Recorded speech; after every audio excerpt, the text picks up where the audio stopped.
Olá, amigos, boa noite. Estamos aqui no Chile, em missão oficial, e como já anunciamos, é a nossa terceira live. Apenas mudamos o horário para 19 horas, não mais 18h30, a pedido exatamente de vocês. Aqui à minha direita, aqui, o General Rego Barros, o nosso porta-voz. General Augusto Heleno, é o ministro também, né, chefe do Gabinete Institucional. Aqui, o nosso querido aí, subtenente Hélio, deputado federal mais votado do Rio de Janeiro. E também, a última esquerda aqui, o Wagner Rosário, é o ministro da CGU. Ele está na cota, segundo aqui a imprensa brasileira, na cota dos militares. Por quê? Ele é capitão do Exército, formado pela Academia Militar das Agulhas Negras, né, como eu, o Barros, o general aqui, mas é concursado da CGU. Então, obviamente, ele foi ser ministro lá pela sua bagagem de conhecimento para essa área, não por ser militar. Militar apenas agregou um pouco mais, com toda certeza. E ele vai falar daqui a pouco um pouco sobre a vida dele lá, profissional, e dois assuntos muito importantes. Aproveita o momento, também hoje é o Dia Internacional da Síndrome de Down, né? Síndrome de Down, né? E não é uma doença. O termo técnico aqui, né, é trissomia do cromossomo 21.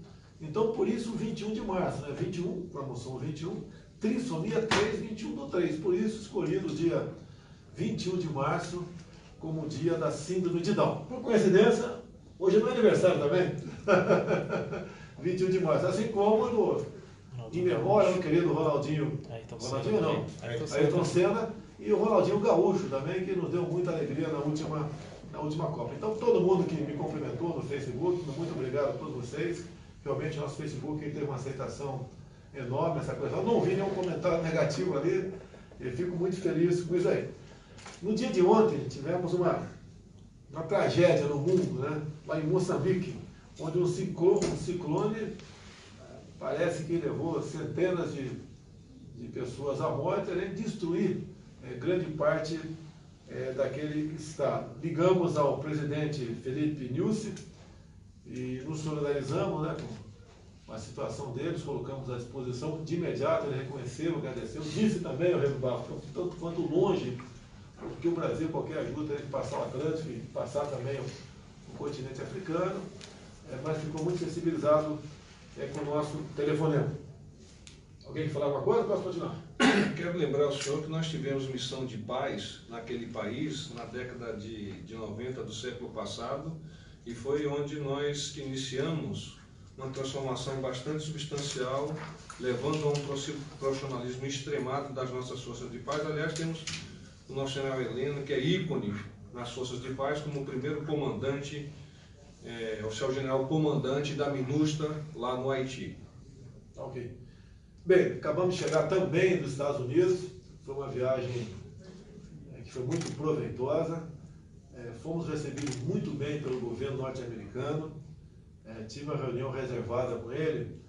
Vale lembrar, né? Foi eu, o Trump, cada um levou seu intérprete, e mais ninguém entraria. Então o Trump resolveu convidar o meu filho Eduardo, porque ele conhece, né, o filho do Trump também, e resolveu convidá-lo com uma deferência para ele participar daquela reunião onde alguns assuntos reservados foram tratados. A parte da mídia brasileira falou que o Eduardo lá dentro ele estava servindo para desprestigiar o nosso chanceler Ernesto Araújo. Vale lembrar que o chanceler também dos Estados Unidos não estava lá. Então, uma reunião apenas... Estava viajando, inclusive, né? Podia levar o seu imediato para falar, né? Então, não tem nada a ver. Levam sempre para um lado da maldade a questão, sempre botando alguma coisa, como se estivesse fazendo alguma coisa de anormal, né? Passando por cima de agenda. E mais ainda, tem que ver com o João Heleno aqui.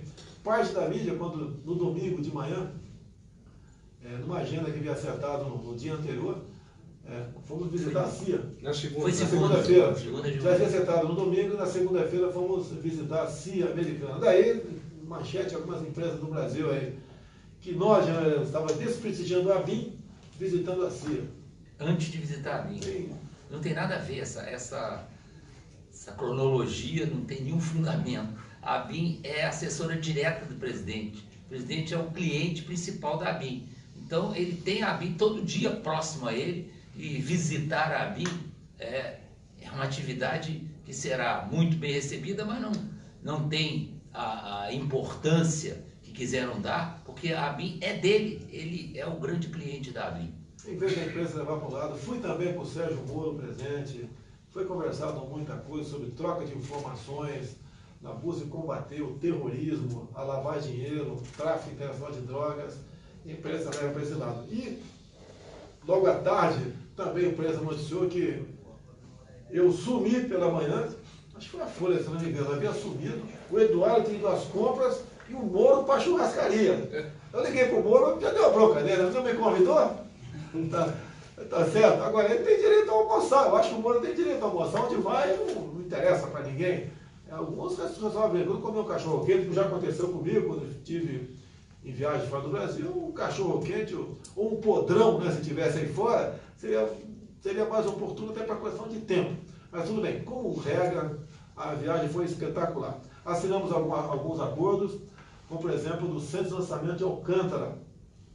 Olha, esse acordo está aí há quase 20 anos, os Estados Unidos tentam fazer um acordo conosco. O que acontecia, na verdade? Com o governo da esquerda, eles preferiam fazer um acordo com a Ucrânia, porque a Ucrânia estava de bem com a Rússia. Depois tiveram um problema, e esse acordo não foi para frente também com a Ucrânia. Investimos, gastamos mais de R$1 bilhão lá, dinheiro que foi perdido, e agora surgiu a oportunidade, então, de nós fazermos um acordo com os Estados Unidos, e também podemos lá lançar material, né, de outros países, não apenas dos Estados Unidos. Então, o acordo foi perfeito, todas as possíveis problemas foram tirados de lado, e agora dependemos aqui, basicamente, das comissões de relações exteriores da Câmara, né, e também do Senado Federal, para a gente botar em prática, então botar para funcionar a base de Alcântara e passarmos a ganhar dinheiro com isso, além de sempre aproveitarmos uma coisa no tocante à tecnologia. Temos um problema ainda que estamos em via de resolver, a questão da comunidade quilombola. Esse assunto também vem sendo tratado pelo ministro de Ciência e Tecnologia, o Marcos Pontes, e nós queremos oferecer aos quilombolas, né, trabalho lá em Alcântara, vão ter como trabalhar lá. Agora, aquela área está superdimensionada, daí problemas aparecem. E alguns já falam até, nós não concordamos com isso, né? E mandar para outro lugar a base de Alcântara, tendo em vista a questão quilombola. Todos nós temos a ganhar com a base funcionando, ou melhor, com o Centro de Lançamento de Alcântara funcionando, os quilombolas, também, o Brasil e o mundo. Então, esse acordo assinado com os Estados Unidos tem tudo para dar certo. Presidente, se o senhor me permitir, tem sido muito questionado uma eventual questão de soberania do nosso país sobre o Centro Espacial de Alcântara, assim como a equipe começou a alcunhar aquela região. Usando uma metáfora, é o seguinte: você tem um apartamento, você aluga o apartamento para alguém. Você é dono do apartamento e a hora que você quiser, você pode pedir à pessoa que alugou o seu apartamento para fazer uma vistoria no apartamento. Então não há absolutamente nenhum tipo de demanda sobre a soberania do Brasil nessa questão. Uma outra ideia também é que nós precisamos aproveitar o momento que existe no âmbito mundial de lançamento de satélites, porque daqui a pouco esse espaço vai estar ocupado e aquele ponto que é excepcional sob o ponto de vista de localização, de custo menor, não vai nos permitir utilizar, ganhar dividendos financeiros ou dividendos tecnológicos. Então, esses acordos de salvaguarda tecnológicos que estiveram sob a mira, sob a ótica nossa e que foram assinados, tratam exatamente disso. Então, é um grande passo que o nosso país faz em direção a se posicionar no âmbito espacial com o Centro Espacial de Alcântara. Bom, outro assunto tratado também lá foi a possibilidade do Brasil integrar um seleto grupo, né, de grande aliado extra-OTAN. O que vem a ser isso aí? Existe a OTAN, o Tratado do Atlântico Norte, onde os países do Atlântico Norte fazem parte desse grupo de autodefesa, ou seja, quando um país porventura for atacado injustamente, os outros países têm aquele ato como agressão a si próprio. E logo depois, o presidente Trump falou que, mais do que isso, ele quer os colocar na OTAN mesmo. Ele pretende modificar o estatuto da OTAN, vai levar a apreciação dos demais parceiros, para que o Brasil entra efetivamente nesse círculo aí da OTAN. E realmente isso para nós é muito importante e precisamos parar com essa história de tudo que se tenta fazer em termos de acordo, seja comercial, seja acordo científico, seja acordo econômico, com os Estados Unidos. Sempre parece que nós estamos abrindo mão da nossa soberania. Isso é uma bobagem, isso aí é complexo de vira-lata. A nossa visita nos Estados Unidos, já fiz 3 visitas com o presidente da República aos Estados Unidos em funções diferentes da que eu tenho hoje. É unânime, aqueles que vêm acompanhando essas visitas regularmente, o tratamento que foi dado à delegação brasileira dessa vez foi completamente diferente.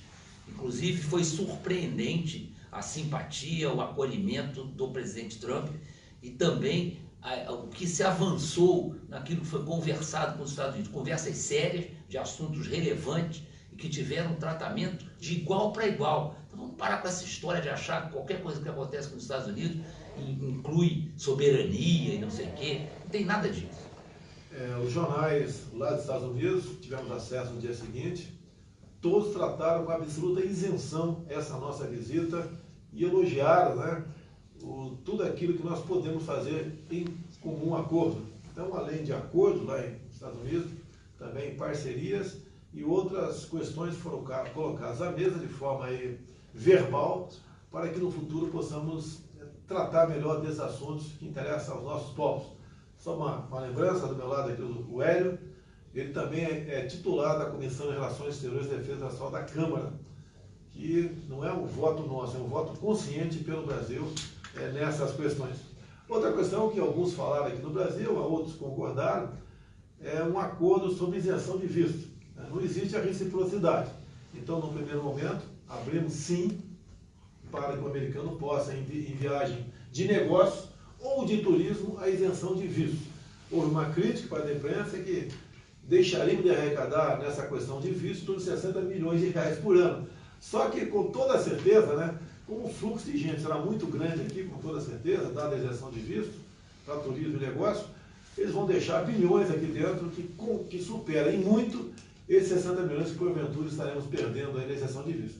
E o presidente Trump depois sinalizou da possibilidade para alguns grupos de brasileiros começar a abrir também a isenção de visto. Então, no primeiro momento, eu entendo que é muito bem-vindo esse acordo sobre isenção de visto aí. Eu acho que encerramos os Estados Unidos aqui, João. Encerramos. Essa questão do visto é outra coisa que é bastante clara. Há países que nos interessam em termos de isenção de visto porque trarão um fluxo de turismo, e o presidente tem dito desde a campanha, o turismo é necessária e obrigatoriamente uma fonte de renda inesgotável. Alguns países do mundo praticamente vivem do turismo. França, Espanha, República Dominicana. Então, é inconcebível que um país com as belezas que o Brasil possui, naturais, com o potencial que possui na área turística, que nós não tenhamos atitudes para melhorar a situação do turismo. E o presidente sempre acrescenta que nós precisamos urgentemente melhorar a nossa segurança pública até para poder atrair o turista. Nós estamos fazendo a mesma coisa com a Austrália, Canadá e Japão. Vai ter gente no Brasil, aqueles tradicionais, aqueles credóis de sempre, né, que vai criticar, que deviam exigir a contrapartida. Bem, não penso dessa maneira e as pessoas vão entender que tem uma visão de que dessa forma nós podemos evoluir, penso de maneira diferente e nós estamos juntos nessa empreitada aqui, que acredito que vai ser muito útil para o Brasil. Eu nunca vi nenhum americano querer vir trabalhar no Brasil em troca de garantia trabalhista. Eu nunca vi isso. Ok? Tem gente importante da política está me assistindo aí agora há pouco. Agora, os brasileiros preferem ir para lá, sem qualquer garantia, sem qualquer CLT, trabalhar lá. E lá eles conseguem ser mais felizes do que aqui, tem mais segurança e tudo mais do que aqui. Então, devemos aproximar, sim, de países que têm semelhança para conosco. Lógico, se o outro candidato tivesse ganho, em vez de ir para os Estados Unidos, com toda certeza estaria agora na Venezuela conversando com o Maduro. Prosseguindo, então, temos um decreto assinado há pouco aqui sobre normas para contratar aí os comissionados. Nós acabamos por decreto também extinguir 21 mil cargos, né? O compromisso era 20 mil, foram 21 mil. E aqui do meu lado o Wagner Rosário, que é o ministro da CGU que vai falar sobre esse decreto aqui para contratar comissionados, aquele famoso pessoal cargo de confiança lá em Brasília. Bem, presidente, essa semana o presidente assinou o decreto 9727, é um decreto que traz critérios mínimos para ocupação de cargos na administração pública. É um decreto que ele tem um viés muito importante no país, tanto de prevenção da corrupção, quanto de melhoria da gestão pública. Basicamente, o decreto ele traz critérios vinculados a aspectos mais morais, aspectos do passado dessa pessoa. Então, a pessoa não pode estar envolvida em qualquer dos casos previstos na lei da ficha limpa, precisa ter uma reputação ilibada, esses são os critérios gerais, e depois nós temos critérios específicos que eles vão aumentando de gradação conforme o aumento do cargo. Temos critérios para DS2 e 3, depois uma leva para DS4 e depois para DS5 e 6. A gente tem certeza que essa medida ela é muito importante, vai melhorar a entrega que o governo tem que fazer ao cidadão, e isso vai ser um grande passo para a profissionalização cada vez maior da administração pública. Para evitar aqueles... Nós pegamos centenas de fantasmas pela administração, gente que ninguém sabe onde estava, e é tanta gente que você fica... Você não tem como mover um processo contra eles. É um negócio absurdo o descaso como esses cargos eram preenchidos em Brasília, quer seja ali por parte do governo federal, algumas estatais, é complicado o negócio, tá? Presidente, só uma coisa. Deixar claro que o presidente ainda modificou o decreto em seguida e gerou essa obrigatoriedade de cumprimento desses requisitos, inclusive para os nomeados a partir da entrada do presidente, desde o dia 1º de janeiro. Então vamos estamos preparando documentação para todas as nomeações serem revisadas e quem não cumpriu os requisitos sairá do governo. E a gente foi colocado em governos anteriores, até lá, o Lula lá atrás, Lula, Dilma e tantos outros aí. Tudo bem. Aproveitar aqui, já que estamos no Chile, alguém para estar questionando o que o Wagner Rosário está fazendo aqui, ele ali como ministro-chefe da CGU. Aproveitei, Wagner.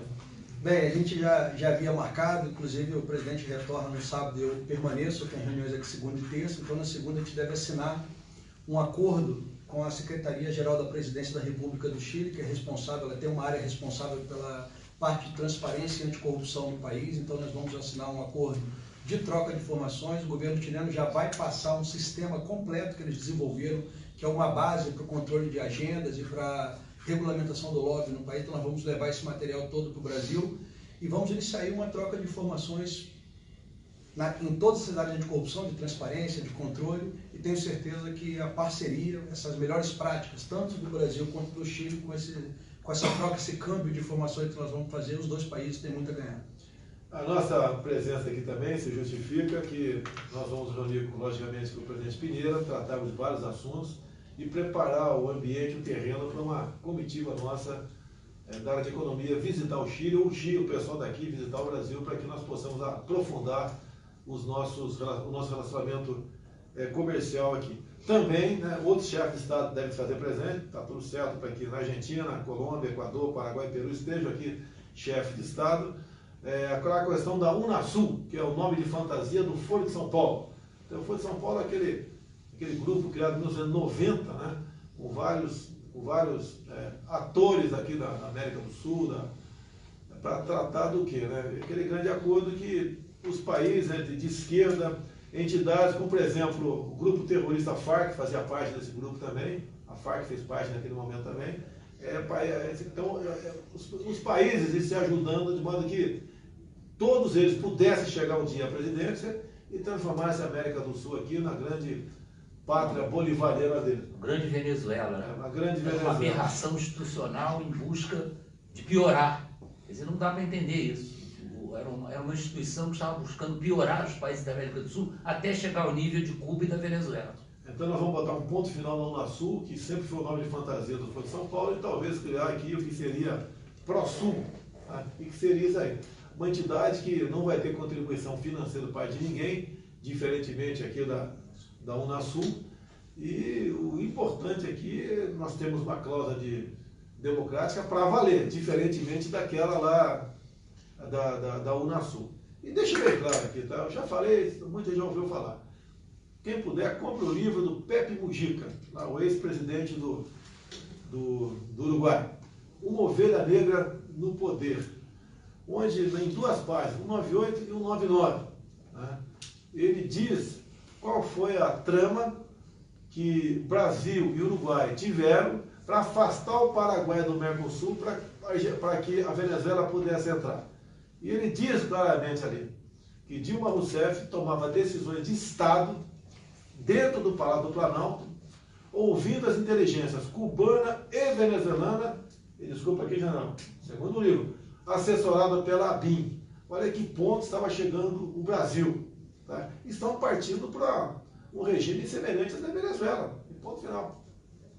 Então, o milagre está vivo. Outro também, né? Com toda certeza, o fato da minha eleição, que enfrentei muita gente aí que se diz saber de tudo, e muito importante na política, com recursos financeiros, com tempo de televisão, etc.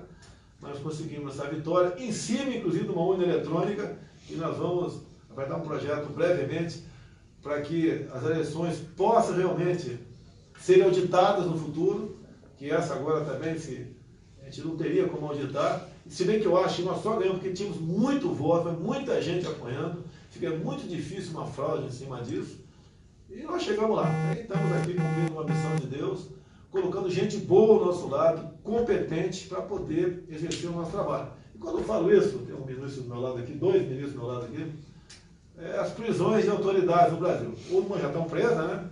Outras de forma aí preventiva sendo presas. Por que essas prisões, basicamente? É pela forma de buscar governabilidade. É muito comum em alguns estados, em algumas prefeituras, se fazer a mesma coisa. O chefe do executivo, vou falar do presidente, né, da República, oferece Petrobras, BNDES, Banco do Brasil, estatais e ministérios em troca de apoio. O que acontece no futuro? O que vocês estão vendo agora, prisões de autoridades. Além de ineficiência do Estado e corrupção. Parte da empresa vira mexe, dá pancada em mim, né? Ele não está ouvindo o parlamento, ele não está conseguindo a governabilidade. Eu gostaria que a empresa me dissesse o que eu tenho que fazer pela governabilidade. Se é para conversar com o parlamentar, eu tenho que conversar. Acredito que em grande parte, a maioria deles, né, estão de acordo com a nossa proposta. Eu costumo dizer, né, se alguém tiver um ministro melhor do que o João Heleno lá para o GSI, é presente, pô. Presente. Pode conversar, né, João? Não tem problema nenhum. Né? Melhor que o Wagner Rosário, para ser junto também. Melhor do que o nosso Tarcísio, que é um capitão do Exército também, fez o IME e é concursado na Câmara dos Deputados. Lá na infraestrutura. Ele era da CGU também, senhor. Era da CGU também. Ele era da CGU? A ministra Tereza Cristina que ganhou o elogio do Trump. A Tereza Cristina levou o elogio do Trump, né? Que diria, né? É sinal que ela está no caminho certo. Inclusive, complementar a Tereza Cristina, que no dia de ontem ou anteontem, se não me engano, ela revogou 2 instruções normativas que permitia o Brasil importar bananas do Equador desde 2014. O negócio fica esquisito, uma banana que roda 10 mil quilômetros, cuja inspeção fitossanitária era feita com o Equador, e andava 10 mil quilômetros, via canal do Panamá, chegava no Porto do Santos, subia a serra, e fica difícil entender como é que poderia ser essa banana chegar de forma competitiva lá, e uma preocupação não só pessoal do Vale do Ribeira, bem como os bananicultores de todo o Brasil. E ainda, né, nós sabemos que o Equador tem alguns problemas com a fruta, com o buco da banana, a cigatoca negra, tá? Esses problemas todos que ficava difícil a gente aceitar isso aí. Isso foi feito em 2014 no governo Dilma Rousseff. Com todo respeito ao Equador, vamos buscar fazer parcerias em outras áreas, mas ficava difícil realmente a gente entender esse acordo para importar bananas dessa forma do Equador. Bem, viram aqui, fui massacrado anteontem na TV Globo, há mais de 10 minutos, falando do índice de aprovação meu. Diz que eu caí 15 pontos, em primeiro mandato, os últimos presidentes eram o pior possível. Eu quero dizer a todos vocês que esse índice de aprovação tem a mesma credibilidade que as pesquisas eleitorais. Vai lembrar que no ano passado o mesmo instituto falou, prezado Rego Barros, que eu perderia para todo mundo no segundo turno. Até o Hélio aqui, foi uma surpresa, você é mais votado no Rio de Janeiro? Com certeza. O Hélio aqui eu conheço há 20 anos, sempre que pode me acompanha, está aprendendo muito também, e é uma pessoa que brevemente estará em condições de 100% aí discutir temas importantíssimos no parlamento. Isso eu estou falando porque ele sabe que ele é inexperiente, chegou lá agora, tem muito a aprender ainda, e essa viagem está sendo muito boa para ele. Foi o mais votado do Rio de Janeiro. Quanto é que você gastou na campanha? Não gastou nada, gastou saliva e o meu nome, né? Hélio Bolsonaro, é meu irmão. Imitação de sapato. É meu irmão, pode acreditar aí, pessoal. Meu irmão, acredita aí, pô. Sem discriminação, sem preconceito, é meu irmão, pô. Bem, entregamos de ontem a proposta da Previdência dos militares. O que eu falei naquela mesa ali, depois o presidente Rodrigo Maia falou a mesma coisa, né? Tem que levar em conta não só o que foi apresentado agora, tá? Mas o que estava também apresentado, né, pelo governo Michel Temer não, Fernando Henrique Cardoso, em 2000, uma medida provisória, que o número dela atualmente é 2215, ela originariamente foi de dezembro de 2000, com outro número, não tem nada a ver, mas é MP 2215, que retirou todos os direitos militares, basicamente todos os direitos militares. E mais ainda, naquele momento, ia ser discutida uma previdência parecida com essa que está aí. O que aconteceu? Foi aprovada apenas, que foi a medida provisória, a dos militares. Os demais ficaram fora dela. Então, para levar em conta e fazer uma análise séria do que foi proposto agora, tem que levar em conta o apresentado também em 2000, que não foi votado até hoje. Você pode falar, mas a MP não foi votada até hoje? É porque, se não me engano, em 2001, 2002, mudou a forma de tramitação de medida provisória, e a partir daquele momento, as MPs anteriores ficaram tidas como congeladas, e elas ficariam em vigor até que o Congresso votasse ou quando o governo federal retirasse. Se eu, porventura, retirar Rego Barros, 2 militares, 4 militares aqui, passado, todo mundo aqui tem um passado militar aqui. Se nós, por exemplo, tínhamos poder para retirar essa medida provisória, os militares teriam um aumento de uns 300% e voltariam todos os direitos. Logicamente, não podemos ser responsáveis a esse ponto. Mas leve em conta que foi que nós perdemos lá atrás. E mais ainda, né? Ninguém está brigando por direitos aqui. O artigo 7º da Constituição fala dos direitos. E nós não temos direito à greve, direito o que mais? Hora extra, ter sindicato, a filiação político-partidária, hora extra, repetindo aqui. Não queremos tratar desse assunto aqui, que as Forças Armadas é algo realmente muito especial, que tem um valor enorme para a democracia em qualquer país do mundo.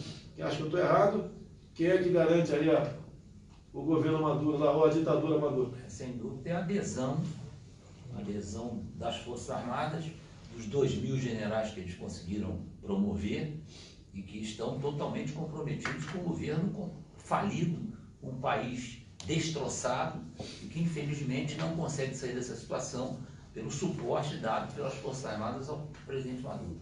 A questão da previdência militar também. O Hélio é um subtenente do Exército da Reserva, mas é um deputado federal. Tá?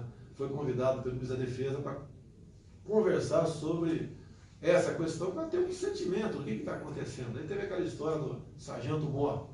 Particularmente, eu acho, o seu Hélio, né? Eu acho que acha a mesma coisa, que seria bem-vindo. Mas o impacto, né, sem uma informação antes, criou um mal-estar no círculo de subtenentes e sargentos, de modo que o Ministério da Defesa, ouvindo os seus comandantes de força, com participação de todos nós, estava presente todo mundo aqui, menos aqui o Wagner e o Rosário, foi a conclusão que tinha que ser retirado e ele continua em estudo, porque quem sabe para o futuro, caso haja realmente interesse da força e depois da guerra, depois da informação ser bem trabalhada nesse sentido, a gente apresentar lá na frente a proposta para a criação da figura do Sargento Mor. Então a participação do Hélio foi importante também, dando assim, a sua opinião de forma bastante modesta na questão da reforma, da proposta de reforma da Previdência das Forças Armadas.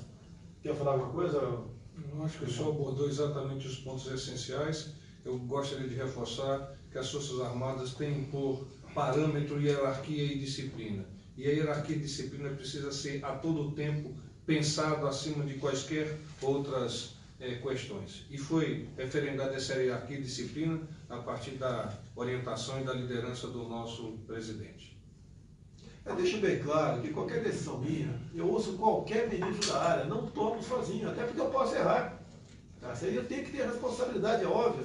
Então, até com a Damares, você pode achar que é uma ministra com importância não muito grande, tá? Mas tem importância. A Damares é uma ministra que trata aí da questão de família, de direitos humanos, tá? E converso muito com ela e está fazendo um trabalho excepcional lá no seu ministério. Tá? O Wagner Rosário, a mesma coisa. Qualquer ministro, quantas vezes eu tenho conversado com o Tarcísio da Infraestrutura, na questão da BR-163 no Pará, passou o carnaval lá, foi lá, ver o que está acontecendo, se não me engano, tem uns 40, 50 quilômetros que nunca foi asfaltado. É um compromisso dele, conversando com o ministro da Defesa, Fernando, acabando o período da chuva, que meados de maio acaba o período da chuva, o Exército vai entrar com tudo lá para asfaltar esse pequeno pedaço, ajudando em muito escoar o que é produzido ali no centro-oeste. Então, o nosso trabalho é esse, é conversar e chegar aí à conclusão do que podemos ser feito. E tudo que esse governo puder fazer, tudo será feito. Logicamente, vocês sabem que estamos quebrados, né? Nós temos uma dívida interna de quase 4 trilhões de reais, pagamos de juros aí, por ano equivalente a um plano Marshall, aquele que reconciliou a Europa após a Segunda Guerra Mundial. Temos o problema do inchaço de servidores em algum local. Eu não posso falar apenas do governo federal. Tem muitos estados que têm problemas, muitos municípios que também têm problemas. E daí entra a reforma da Previdência. Eu, no fundo, não gostaria de fazer a reforma da Previdência, mas se não fizesse, estaria agindo de forma irresponsável. Em 2021, 2022, o Brasil vai parar se não fizer essa reforma. Infelizmente é isso. Por outro lado, uma vez aprovada a reforma, que vai ajudar todos no Brasil, ela vai cobrar menos quem ganha menos, mais quem ganha mais, vai equalizar o teto da Previdência, vai dar uma arrumada muito boa nessa questão. E ato contínuo, né, conforme acertado com o Paulo Guedes, a ideia dele, montou uma excelente equipe de economistas. Algumas medidas já estão sendo tomadas, vão ser aceleradas após a reforma da Previdência, que é a desburocratização, é tirar o peso do Estado de cima de quem produz, é fazer o possível para deixar aqui que a economia flua livremente. É o que vai nos tirar da situação que nós encontramos. Porque é difícil ser patrão no Brasil. É difícil ser empregado? É difícil ser patrão? Mas mais difícil ainda é ser desempregado. Isso daí, esse cara não tem direito nenhum.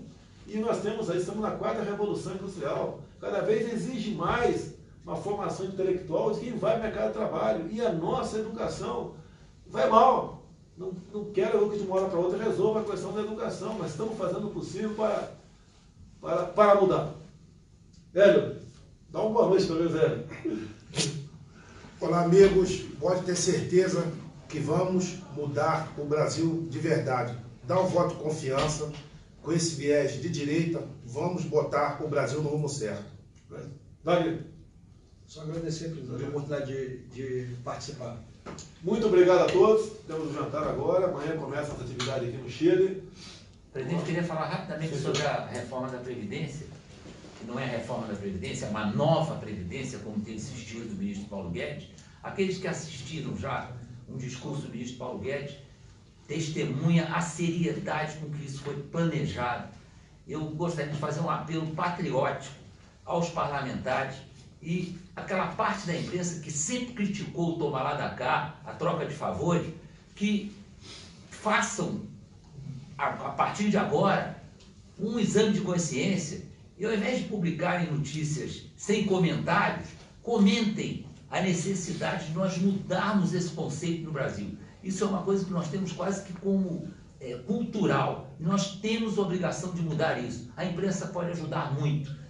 Precisa atuar patrioticamente, mostrando o que está acontecendo para que essa troca de favores, esse toma lá da cá, não volte à nossa política. Nós tivemos uma renovação relevante no Congresso, vamos aproveitar e vamos fazer uma nova Previdência, que é o grande passo para o novo Brasil. Muito obrigado a todos e uma boa noite e até quinta-feira da semana que vem.